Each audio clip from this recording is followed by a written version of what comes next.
श्याम लाग रही डोर रे, श्याम झूले ही डोले। सावन की ऋतु आई रे, श्याम झूले ही डोले। सावन की रुत आई रे, श्याम झूले ही डोले। सावन की ऋतु आई रे, श्याम झूले ही डोले। सावन की रुत आई रे, श्याम झूले ही डोले। श्याम झूले ही डोले। झूले ही डोले। श्याम झूले ही डोले। ऐसे झूले लगते हैं और हिंडोले पड़ते हैं दादा। सुंदर झूलने के पद होते हैं सुंदर सुंदर। झूलन चलो हिंडोला वृषभान नंदिनी। तो सावन की ऋतु जब आती है तो ठाकुर जी झूला झूलते हैं। हमारे यहाँ तो 12 मास उत्सव चलता है, खूब उत्सव होते हैं। और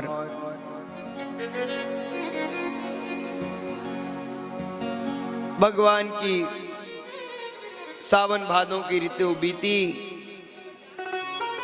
सर्दी ऋतु आई और शरद ऋतु में तो शरद पूर्णिमा पड़ती है और शरद चंद्र चांदनी छटा बिखेरती हुई भगवान के द्वारा बनाई हुई रात्रि है। और गोपियों से कहा था कि यदि आप अपने सौभाग्य को प्राप्त करोगी तो सौभाग्य को बढ़ाने वाले परमपिता परमात्मा से माधुर्यता से आपका मिलन होगा। गोपियां आस लगाई थी कि कब हमें बिहारी जी, कब हमें वह दिव्य भाव दर्शन मिलेगा। और वह दर्शन कराने के लिए, उस सुख का आनंद प्राप्त कराने के लिए भगवान ने रास की रूपरेखा बनाई कि इस ब्रज में अतिरिक्त एक ही प्रधान पुरुष है, बाकी सब गोपी। और गोपी का अर्थ क्या होता है? कोई स्त्री या पुरुष से नहीं होता कि स्त्री है तो वो गोपी है, कि पुरुष है तो वो गोपी है। गोपी का अर्थ होता गो माने इंद्रियां। ध्यान से सुनिए बंधुओं। सखी, यदि आप अपने आप को भगवान श्री कृष्ण की गोपी मानते हैं, कौन कौन मानता है कि मैं भगवान की गोपी हूं? ईमानदारी से जो ठाकुर जी की सेवा करते हैं वो बता देंगे कि हम अपने आप को भगवान की गोपी मानते हैं।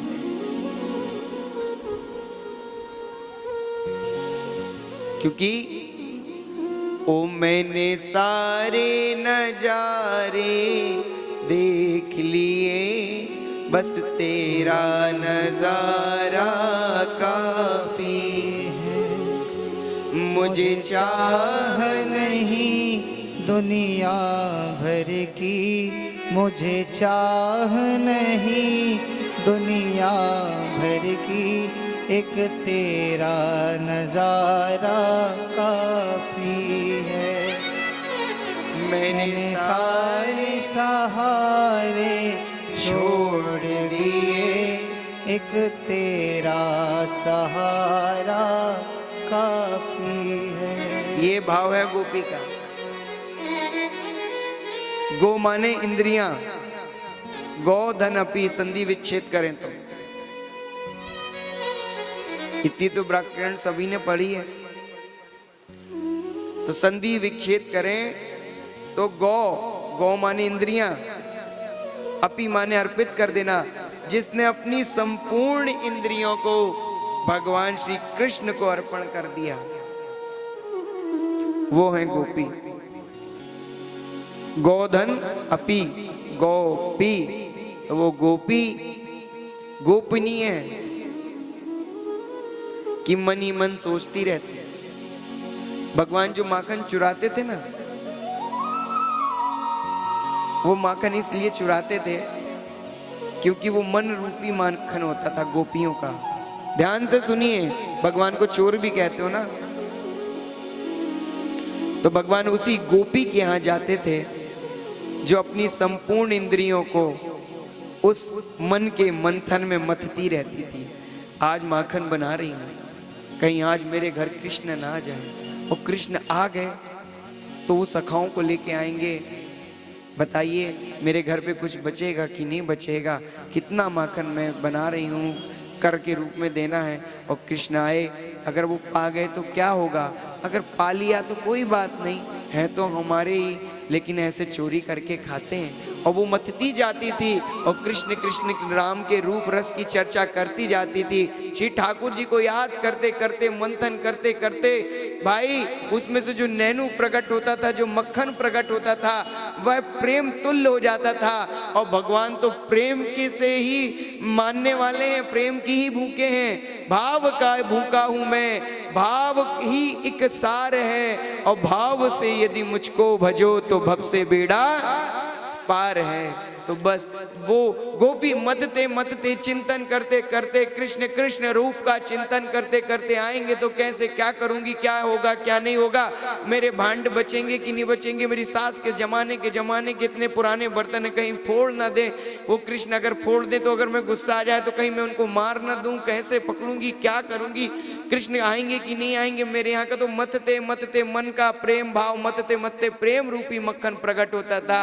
उसको पाने के लिए श्री नंद नंदन श्याम सुंदर आते थे। भगवान किसी की चोरी नहीं करते थे बंधुओं, नहीं करते थे। वो प्रेम रूपी मक्खन, जब वो अपना सारा समर्पण, अपना तत्व, पंच इंद्रियों का तत्व, सब अपनी इंद्रियां उसमें मिला देती थी, वो प्रेम का मंथन करते थे। वो माखन नहीं चुराते थे, वो मंथन करते। वो मंथन आप अपने मन और विचार से करो, चिंतन करो। क्या इसमें से एक मंथन में घर पे बैठ के करती हूँ? सारी उम्र क्या बनाने खाने पीने में ही चली जाएगी? अपने आप को सबरी बनाने की कोशिश करो कि राम कब आएंगे। अपने आप को मीरा बनाने की कोशिश करो।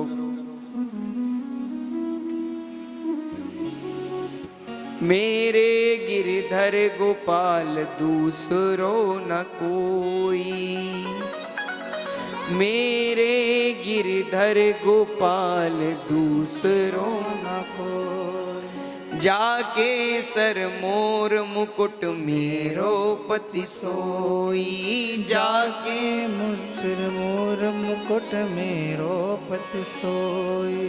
मेरे गिरधर गोपाल दूसरो न कोई, मेरे गिरधर गोपाल दूसरो न कोई, जाके सर मोर मुकुट मेरो पति सोई, जाके सिर मोर मुकुट मेरो पति सोई। नरसिंह मेहता जी, नरसिंह मेहता जी सुनिए क्या कहते हैं। हे जी गोपी रोरी चंदन माने, क्या बोलते, गोपी रोरी चंदन माने, तुलसी सोने रो हार, असली गहना मारा सांवरा, मारी दौलत झांझ कर ताल। नरसिंह जी कहते, नामदेव जी हरि मुखे मणा, हरि मुखे मणा, हरि मुखे मणा, हरि मुखे मना। ओ विठ्ठल माझा माझा माझा माझा माझा, विठ्ठल माझा मी विठ्ठलाचा, विठ्ठल माझा माझा माझा माझा माझा, विठ्ठल माझा मी विठ्ठलाचा। भगवान एक पंडरीनाथ मेरे हैं, मेरे हैं, मेरे, और मैं और कुछ नहीं, और कुछ भी नहीं, सिर्फ मेरे हैं, मेरे हैं, मेरे हैं, और मैं विठ्ठला। पंडरीनाथ मेरे मेरे मेरे, और मैं पंडरीनाथ।